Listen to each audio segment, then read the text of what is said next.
So the opportunity to pursue the Fulbright, I became aware of it about 2 years ago. There was a particular award at the Bibliotheca Alexandrina in Alexandria, Egypt, which is the rebuilt Library of Alexandria, one of the greatest libraries in the history of the world, that was, of course, destroyed many years ago.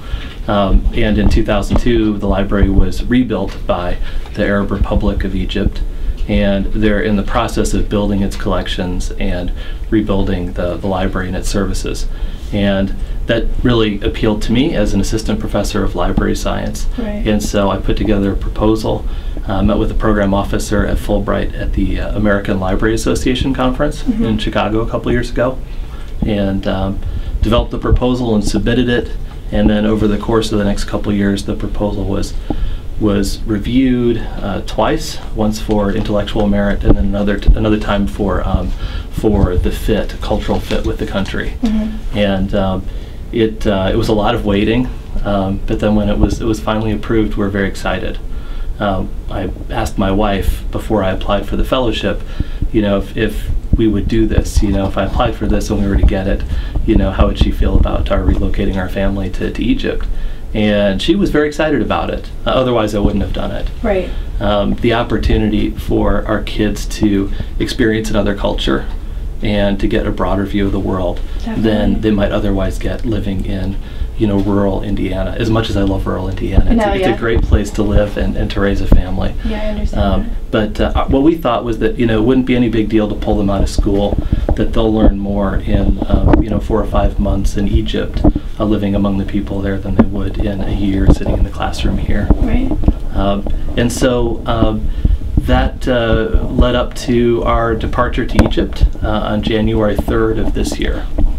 And we stayed inside then, at that point. We would, go out our balcony and we kind of peer down onto the street. Friday is when things really the situation really started to degrade. The protests were angry and they were violent. I can only talk about what I saw. So, it's not, what I tell you is not representative of the entire situation. Just where you were. Exactly. But the protests that I saw were immediately violent, with protesters throwing stones. They were breaking off pieces of concrete to throw at the police. At least initially, what I observed was that the police were exercising incredible restraint because there were many more protesters, thousands of protesters. The streets were filled everywhere. Basically, everyone was in the street, and the police were the target of their rage. So the police station was firebombed, and it was just utterly destroyed. The police were thrown to the ground and beaten with pipes and sticks. Some people had guns. Most people in Egypt do not have guns. The guns that citizens would have would be illegal. The military and the police have guns. And there's a pretty well documented history of corruption in the police force in Egypt, where the police, they have their own restaurants, they have their own hospital. They are treated very well, and there are a lot of stories of how they've extorted money from people and these kinds of things. And so the people basically they rose up and they overthrew the police. What happened then Friday night was a vacuum of power.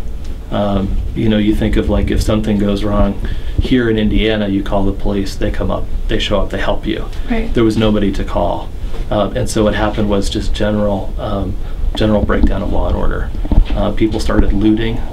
I sat out on my balcony, kind of crept down and watched a whole line of people, dozens of people, carrying boxes on their shoulders, breaking windows, shouting, and then different skirmishes breaking out, sometimes between store owners and property owners and the people who were looting.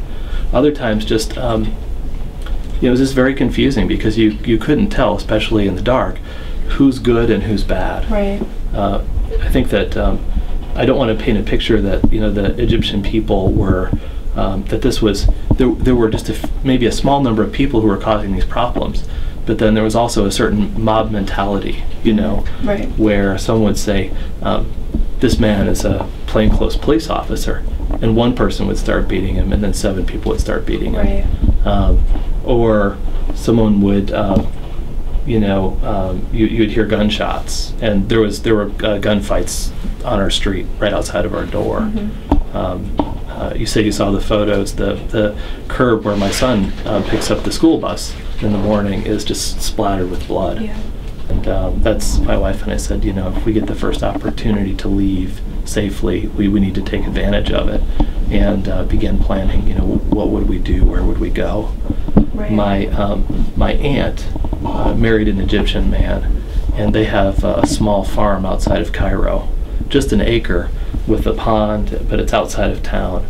And we thought, you know, if we can get out to her farm, we can just wait till this blows over, you know, and we'll be safe out there. And that was our thought when we went to bed Friday night. Right. So on Saturday morning, I woke up and I called my aunt. The cell phones had been turned back on. Mm-hmm. So I called my aunt and I said, you know, do you think we can get out to your farm and will you take us in? And she said, oh yeah, of course, we'll take you in. Right. She said, the problem is there are 2 roads that go from Alexandria to Cairo. The road that she lives on is called the Desert Road. Mm-hmm. And she said the gates were closed to the Desert Road. So the military were using them for transport and this kind of thing, Mm-hmm. or I don't know, she said they were closed, but she said she could get as far as to the gate outside of Alexandria if we could get to the gate. And I thought, you know, given the immediate threat we have here, maybe that's not such a bad idea. Let me call Fulbright. So with the phones working, I called the executive director of Fulbright. They were fantastic. I mean, in terms of like risk analysis and these kinds of things, Right. they asked me a lot of very good questions to get information. The bottom line was that they really couldn't do anything to support me at that point in time. They couldn't send someone to get me. Right. All they could do was get information from me and share information with me, Right. and support whatever decision I needed to make to keep my family safe. Mm-hmm. And so I asked them about, you know, the plan to get out to my aunt's farm, and they said, you know, that sounds like a good plan. You know, you should do that. So I hung up the phone. We started packing, and then the phone rang again, and it was Fulbright calling me back saying, you know, actually that's not a good plan. They were watching Al Jazeera news, and there's a large prison that houses thousands of inmates on the Alex Desert Road. Mm-hmm. And with the uprising, the prison guards just walked off the job. Wow. And so there were literally 4,000 prisoners that were just released, and they were walking up and down the road, stopping cars, dragging people out of them, beating them, and stealing their cars. Wow. And so, you know, we thought that's probably not a good plan. Not at all. I was in touch. I knew some of the other Fulbrighters in Alexandria.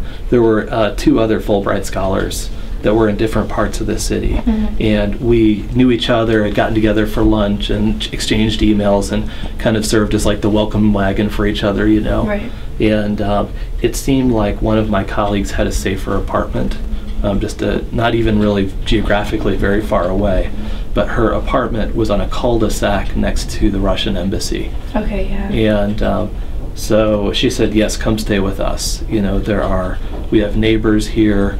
They have guns. They can protect the building. This is, you know, it sounds like our situation is better than your situation. Go ahead and move the kids over. Right. So, honestly, I had kind of a hard time convincing my wife to do this. Yeah. And I can understand it because it's very difficult to exchange a known danger for something that's unknown. Right. Plus, this was our home. You know what I mean? Mm-hmm. But the news rolled in, and it was really bad. Our building, we were the only tenants in the building who stayed. Wow. So we were in the building by ourselves. And I asked one of my friends, one of my Egyptian colleagues at Alexandria University, and you know, he was very excited by this.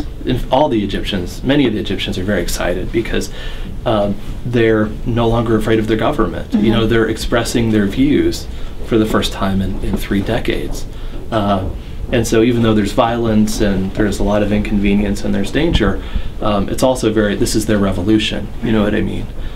So they're all fired up about it. And my friend was fired up about it too, and he said, Professor Michael, you have nothing to worry about. You are with the people now, and the people will take care of you. Wow. And I said, yeah, that's all well and good, Hashem, but there's nobody in our building. And he said, oh, well, is there someplace else you can go? And so we went and moved in with my colleague over by the Russian embassy, and that was a really, really smart move. And so we spent the night there, and then made arrangements with Fulbright to send a driver to get us out. This was also a very dangerous thing to do. Right. But we felt like with the children we weren't able to move. Like some of my other colleagues, you know, if there was some immediate threat, they could run, you know what I mean? But we had a 3-year-old, a 5-year-old, a 6-year-old, and a 12-year-old. Yeah. It's difficult for us to cross the street in Alexandria on a good day. Right. We were able to eventually get into a neighborhood called Zamalek, which is an island in the Nile in Cairo, which is where there are a lot of embassies and a lot of soldiers, and it was very physically secure. And at that point, we spent the night in a safe house, and then made arrangements with the U.S. Embassy to be evacuated, and drove out to the airport. And at that point, it was not, we were safe, you know what I mean? Right, you were. And so it was just a matter of getting to the airport and waiting in line. And then at the airport, I thought this was kind of fun. My wife didn't think it was very funny, but you didn't know where you were being evacuated to. Right. So you just kind of got in line, and they would cordon off the first group of people, and they'd say, okay, you're going to Cyprus. You know, Right. They cordon off the second group and say, okay, you're going to Athens, Greece. And we got in the group that was going to Istanbul, Turkey. And so we were evacuated to Istanbul. The embassy staff was great. The consul general in Turkey greeted us at the airport, helped us find lodging. We ended up just staying at a hotel by the airport. And that's where we spent the last 5 days. It just took this long to get transportation back here. Right. Because of the size of our group, we're 6 people, and we wanted to all come back together as a family, understandably. And also the weather in the Midwest, you know, complicated things. You know, all the people evacuating, plus the weather, plus our large group. So we were in Istanbul for 5 days, and just got back last night a little after midnight. Wow. So that's the story most of all, and we thank God that we're safe.